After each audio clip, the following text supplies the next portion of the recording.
এখন এখন সুমনের কাছে ওই ওই পয়েন্টটাতেই বোঝার চেষ্টা করব।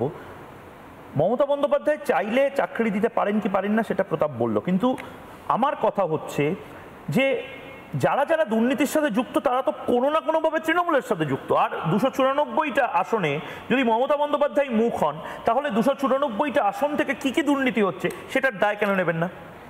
দেখুন, অনেক কটা কথা এসেছে, মাস্টারমশাই বলছিল এখানে তো কাউন্টার কথা হবে না। বিষয়টা হচ্ছে, দিদিমণিও বলছিলেন যখন আমরা ডুবি ডুবি ভাব যদি কুমির পাই তখন তাকে ধরেও বাঁচার চেষ্টা করবে, এটা ঠিক। কিন্তু এটাও খেয়াল রাখতে হবে কুমির মানুষ খেকো কুমির কিনা। প্রশ্ন হচ্ছে, আপনি যে প্রশ্নটা করলেন, রাজ্যের মুখ্যমন্ত্রী আমাদের অভিভাবিকা, সংবিধানকে শপথ নিয়ে তিনি রাজ্যের দায়িত্বভার গ্রহণ করেছিলেন। তিনি বলছে আমি তো কিছু জানি না, ও তো এসএসসির দায়, ও সব দুর্নীতি করেছে, এসব কি করেছে সব ওরা করেছে। আর ওনার যে মন্ত্রী, প্রাক্তন মন্ত্রী, তিনি জেলে, তার বান্ধবীর খাটের তলায় কোটি কোটি টাকা। মুখ্যমন্ত্রী জানেন না? এগুলো কেউ বিশ্বাস করে?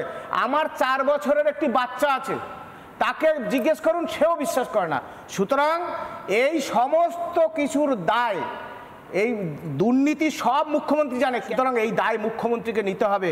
আমি কালকের বলেছিলাম যে আমরা তো সব হারিয়েছি, চাকরি হারা মানে কি, সর্বহারা হয়ে গেছি। সেই জন্যই আমি বলেছিলাম এই দায় নিয়ে আমরা আরজি কর নিয়ে দেখেছিলাম, মুখ্যমন্ত্রী পদত্যাগের দাবি করেছিল বাংলার মানুষ, বাংলার মায়েরা। আর আপনাদের মিডিয়ার মাধ্যমে বলবো, আমাদের যারা ছাত্ররা রয়েছেন, বাংলার বিভিন্ন বিদ্যালয়ের যারা ছাত্ররা রয়েছেন, কলেজ পড়ে রয়েছেন, আপনারা আমাদের পাশে দাঁড়ান, আপনারা মিছিলে অংশগ্রহণ করুন, কারণ এত বড় দুর্নীতি মেনে নেওয়া যায় না। আমি সেই হতভাগ্য একজন শিক্ষক হিসাবে, এখন নাগরিক হিসাবে বলছি, রাজ্যের মুখ্যমন্ত্রীর এই ঘটনার দায় নিয়ে অবিলম্বে পদত্যাগ করা উচিত, অবিলম্বে পদত্যাগ করা উচিত। আর 7 তারিখ ডেকেছে কেন? এবং তার পাশাপাশি আমি 7 তারিখ কেন ডেকেছে? একটা মলম দেওয়ার জন্য। 7 তারিখ মিটিংয়ে অবশ্যই যাব। যদি অযোগ্যরা, যারা অলরেডি আইডেন্টিফাই হয়েছে এরা অযোগ্য, দিদি যদি প্রকাশ্যে বলেন যে এরা থাকবে না, তাহলে সেখানে আমরা অবশ্যই যাব। আমাদের রাজ্যের মুখ্যমন্ত্রী তিনি ডেকেছেন, তার কাছে যেতে আমাদের কোনো বাধা নেই। কিন্তু মাস্টারমশাই বলছিলেন এসএসসি কিন্তু অযোগ্যদের লিস্ট দিয়েছে, খুব ভালো কথা, ঠিক দিয়েছে। আমি 7 তারিখ গিয়েছিলাম, 7ই ফেব্রুয়ারি, সিদ্ধার্থ মজুমদারের সঙ্গে। আমি বলেছিলাম আপনি অযোগ্যদের লিস্ট দিয়েছেন, খুব ভালো কথা। একটা যোগ্যদের লিস্ট দেবেন 10 তারিখ, লাস্ট হিয়ারিংয়ের দিন। টেবিল ছেড়ে উঠে যায়, আমাকে চ্যাংদোলা করে সেখানের ক্রাইম ব্রাঞ্চের অফিসাররা নামিয়ে নিয়ে যায়। না, এটাও তো বলতে পারে যে আপনি বিজেপি বা সিপিএম এর হয়ে কাজ করছেন, বিজেপি সিপিএম আমার হয়ে কাজ করছেন। নো, কোনোদিন প্রমাণ করতে পারে। এক্ষেত্রে আবার বলছি, এই রাজ্য সরকারের এসবি, আইবি বিভিন্ন অফিসার রয়েছে, আমি দীর্ঘদিন ধরে একজন আন্দোলনকারী, তাদের কাছে সরাসরি ইনপুট রয়েছে। কোনো দলের সাথে আমি লেজুর ভিত্তি করার আমার এই ধরনের কোনো সম্পর্ক আছে কিনা মুখ্যমন্ত্রী বা তার সাঙ্গপাঙ্গরা জানিয়ে দিক, যারা ওনাদের মুখপাত্র রয়েছে তারা জানিয়ে দিক, আপনারা তো বলবেন, তখন আমি ক্ষমা চাইবো। আচ্ছা, আমি একটা জিনিস আপনার থেকে জানতে চাইছি দিদি। ধরে নিন আপনাকে অন্য কোনো সেক্টরে করণিকের কাজ দিয়ে দিল, বা ডেটা এন্ট্রি অপারেটরের কাজ দিয়ে দিল, বা কোনো একটা ভালো শহরের কোনো একটা অন্য ডিপার্টমেন্টে কাজ দিয়ে দিল, তো এটাতে অসুবিধা কি? মমতা বন্দ্যোপাধ্যায় তো বলছেন অনেক কাজ আছে বাংলাতে, সে কাজগুলোতে আপনার কি কোনো অসুবিধা আছে? উনি তাহলে অন্য কিছু একটা প্রফেশন করে দেখাক না। উনি যেটাতে পারদর্শী উনি সেটা করছেন, আমি এটাতে পারদর্শী। শিক্ষকতাটা আমার রক্তে রক্তে রন্ধ্রে রন্ধ্রে আছে। আমি ঘুমাইও যখন স্বপ্ন দেখি স্টুডেন্টদের সাথে আমি কি করছি সেটা নিয়ে ভাবি। মানে আমি প্যাশনেট, মানে এক্সট্রিম লেভেলের প্যাশনেট। আমি বিয়েও করিনি, আমার ওইটাই ফ্যামিলি। মানে আজকে সকালে জানেন, একজন আমার ছাত্রী দাদা ফোন করেছেন, তিনি একজন প্রফেসর, তিনি তার বোনের জন্য বলছেন, মানে খুব কাঁদো হয়ে, ম্যাম আপনাদের খবরটা দেখলাম, খুব অত্যন্ত দুঃখজনক, কিন্তু আপনি কি স্কুলে আসবেন না? আমার বোনটার কি হবে? আমার বোনটা মানে আপনার কাছে, মানে অন্যান্য ছাত্রীদের ইনক্লুডিং অন্যান্য ছাত্রীরা, যে আপনার কাছে যে মানে একটা মেন্টাল সাপোর্ট বলুন, বা একটা টিচার মানে কি ফ্রেন্ড, ফিলোসফার, গাইড, এই 3টে বৈশিষ্ট্য নিয়ে একজন টিচার হয়, সেই জায়গাটা আমি চেষ্টা করি গড়ে তোলার। তো স্টুডেন্টদের সাথে আমার যে সম্পর্ক, উনি কাঁদো হয়ে বলছেন, ম্যাম আপনি কি স্কুলে আসবেন না? আপনি প্লিজ আসুন, আমার বোনটা এবার মাধ্যমিক দেবে, ওর কি হবে? মানে এটা তো একটা এইরকম ভাবে বলছে। এটা তো একটা কেওস তৈরি হবে। মানে গোটা বাংলাতে 26,000 শিক্ষক, অশিক্ষক কর্মচারী, তাদের পরিবার। আমি দেখছিলাম আমাদেরই রিপাবলিক বাংলায় একজন শিক্ষিকা বলছিলেন যে আমি যখন চাকরিটাই চলে গেল, আমি আর খাতা দেখবো না উচ্চ মাধ্যমিকের। আরেকজন রানীগঞ্জ থেকে আমি দেখছিলাম, তিনি রাজ্যপালের থেকে স্বর্ণপদক পেয়েছেন, ইউনিভার্সিটি টপার, কাঁদতে কাঁদতে বলছিলেন বাংলাতে যে কিয়সটা তৈরি হচ্ছে এটা ঠিক কতটা বৃহৎ এবং কতটা মানে আগামী প্রজন্মকে শেষ করে দেওয়ার মতন কিয়স। ভয়ঙ্কর কেওয়াস তৈরি হচ্ছে। আপনাদের মাধ্যমে কয়েকটা তথ্য দিই। আপনারা জানেন 2014 এবং 2017 প্রাইমারি প্যানেলের মামলা এখন কলকাতা হাইকোর্টে ডিভিশন বেঞ্চে চলছে। তো সেখানেও এই পরিস্থিতি আসবে কিনা আমরা জানি না। আমাদের তো তবু উত্তরপ্রদেশের গাজিয়াবাদের নাইসার মানে স্কুল সার্ভিস কমিশন আমাদের ওএমআর শিট যে সংস্থাকে ইভ্যালুয়েট করার দায়িত্ব দিয়েছিল, তার এক প্রাক্তন কর্মচারীর বাড়ি থেকে হার্ড ডিস্ক পাওয়া গেছে। সেখানে আমাদের ওএমআর শিটগুলো ছিল এবং সেটা যে আসল সিবিআই সুপ্রিম কোর্টে দাঁড়িয়ে গলা উঁচিয়ে বলেছে একদম অরিজিনাল। একদমই তাই কিছু যে নেই এটা সম্পূর্ণ মিথ্যে কথা, অনেকটাই আছে। প্রাইমারিতে সেটুকুও নেই। মানে প্রাইমারিরও এরকম চাকরি যেতে পারে? আমাদের তো 26,000, সেটা 43,000, 43 আর 16 59,000 প্রাইমারি টিচারের প্রসঙ্গ আছে, যে মামলা এখনো কলকাতা হাইকোর্টে ঝুলছে। এই রায়ের প্রভাব সেই রায়ের ওপর গিয়ে পড়বে কিনা আমরা সেই নিয়ে আশঙ্কিত। আর একটা ব্যাপার, অনেকগুলো ক্রাইসিস তৈরি হবে। আপনি যদি দেখেন এ রাজ্যের মফস্বল বা গ্রামাঞ্চলগুলোয় শিক্ষকের অপ্রতুলতা, এই মামলাতে সুপ্রিম কোর্টে স্কুল সার্ভিস কমিশন জানিয়েছে যে আমরা প্রায় 9 বছর শিক্ষক নিয়োগ করতে পারিনি।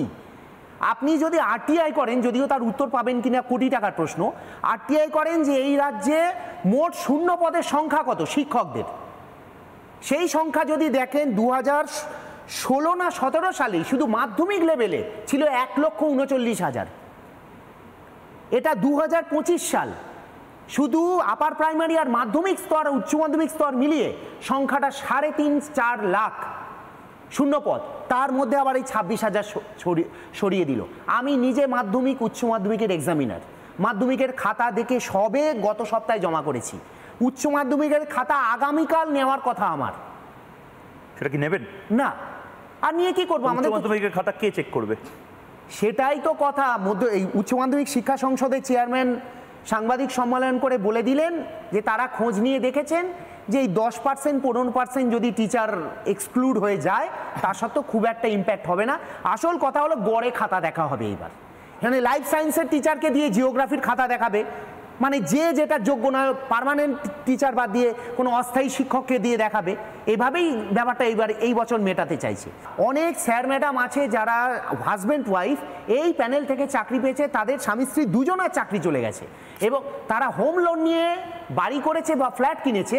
তারা কিন্তু সামনের মাস থেকে হয়তো বলছি, কারণ আমি জানি না আমাদের বেতন বন্ধ করা হবে কিনা, যদি হয় তাহলে সামনের মাস থেকে তারা কিন্তু আর ইএমআই দিতে পারবে না। মানে সুমন, এটা তো মানে আমার ভাবতেও সমস্যা হচ্ছে। মানে 26,000, তারপরে ও যেটা বললো যে প্রাইমারি প্রায় 44-50,000 এবং তাদের সাথে মানে এগুলো তো ইংলিশে একটা শব্দ আছে স্নোবল এফেক্ট, মানে বরফে একটা ছোট্ট বরফের গোলা, সেটা নামতে একটা বৃহৎ পাহাড়ের আকার ধারণ করবে এবং সেটা তছনছ করে দেবে তো সবকিছু। অবশ্যই। আজকের মাস্টারমশাই বলছিলেন যে আমি বারবার মুখ্যমন্ত্রী বলি কেন, দর্শকদের জিজ্ঞাসা থাকতে পারে। আসলে মুখ্যমন্ত্রীর প্রতি তো আমাদের অনেক ভরসা, তিনি অভিভাবিকা, তিনি কিন্তু আইনের বাইরে নন। সুতরাং সুপ্রিম কোর্টের যে অর্ডার, সেই অর্ডারকে তাকে ফলো করতে হবে, মানতে হবে, তিনি যাই বলেন না কেন। সেই অর্ডার ফলো করলে তো স্যালারিটাও বন্ধ করে দিতে হবে। আমি সরাসরি বললাম না, কিন্তু তাই যে যতদিন না এই নিয়োগ প্রক্রিয়া সম্পন্ন হচ্ছে তাদের স্যালারি কিন্তু স্টপ করা যাবে না। সেই সংখ্যাটা একই সঙ্গে আমাদের বিরুদ্ধে তো কোনো অভিযোগ নেই, আমাদের স্যালারি কেন স্টপ করা হবে? যারা ডিজেবল তাদের সংখ্যাটা খুবই কম। হ্যাঁ, এক মিনিট, যেটা বলছিলাম, মুখ্যমন্ত্রী কেন, এই রাজ্যের কেউ আইনের বাইরে নন। এবার আপনি যে বললেন যে প্রাথমিকদের, ওটা অত্যন্ত ভয়াবহ। যেটা হবে যে পশ্চিমবাংলায় কেন কোনো একজন অস্থায়ী কর্মচারীরও কাজ যাওয়ার কথা নয়, সেখানে নতুন চাকরি তো নয়, মাস্টারমশাই শিক্ষকদের পরিসংখ্যান দিচ্ছিল। আমরা বিধানসভায় রাজ্যের মুখ্যমন্ত্রী বলেছে রাজ্যে 5 লক্ষ শূন্য পদে এই মুহূর্তে ফাঁকা, এটা বিধানসভায় অধিবেশনে মুখ্যমন্ত্রী বলেছে শূন্য পদে নিয়োগ নেই। আমরা 6 লক্ষ শূন্য পদের দাবিতে দীর্ঘদিন ধরে লড়ছি। বাংলার ছেলেমেয়েরা যাবে কোথায়? বাংলার ছেলে, আজকে আমাদের চাকরি চলে গেল, আমাদের কি অবস্থা হবে? এই বিষয়টা দেখতে হবে। লাস্ট কথাটা আমি আপনাদের দর্শকদের বলবো, আমাদের এখন যা অবস্থা, আমাদের একটাই দাবি, আমি বলছিলাম বলতে পারিনি, যে মুখ্যমন্ত্রী যদি সত্যিই চান যে ওই এসএসসি 2016 প্যানেলের বৈধদের চাকরিটা থাকুক, সকল বৈধদের, গ্রুপ সি গ্রুপ ডি মাস্টারমশাই দিদিমণি, তাহলে তিনি যেন পরিষ্কারভাবে সকল বৈধদের একটি লিস্ট প্রকাশ করেন আগামী 7 তারিখ, হাতে করে যেন তিনি নিয়ে যান এবং অযোগ্যদের লিস্ট। দাদা লাস্ট দৈনিক সংবাদপত্রে বিজ্ঞাপন দিন, কারণ যেভাবে আমি এই ওএমআর শিটে আমার সিগনেচার আছে, ইনভিজিলেটরের সিগনেচার আছে, এত কিছু করার পরেও এত অ্যাডমিট কার্ড, বিভিন্ন ভেরিফিকেশন, ইন্টারভিউ, তারপরে কাউন্সিলিং, তারপরে এত দূরে চাকরি করা, 6-7 বছর করার চাকরি করার পর আমার মুখের খাবার যদি কেড়ে নেয় রাষ্ট্র, তখন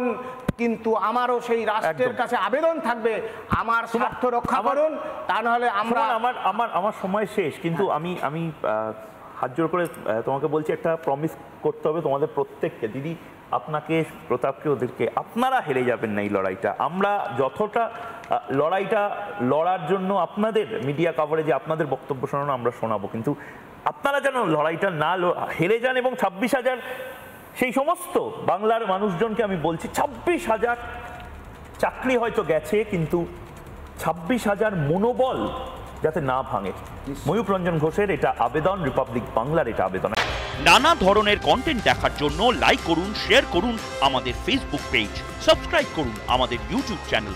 পাশাপাশি অন্যান্য ব্রেকিং নিউজের জন্য অবশ্যই চোখ রাখুন রিপাবলিক বাংলায়।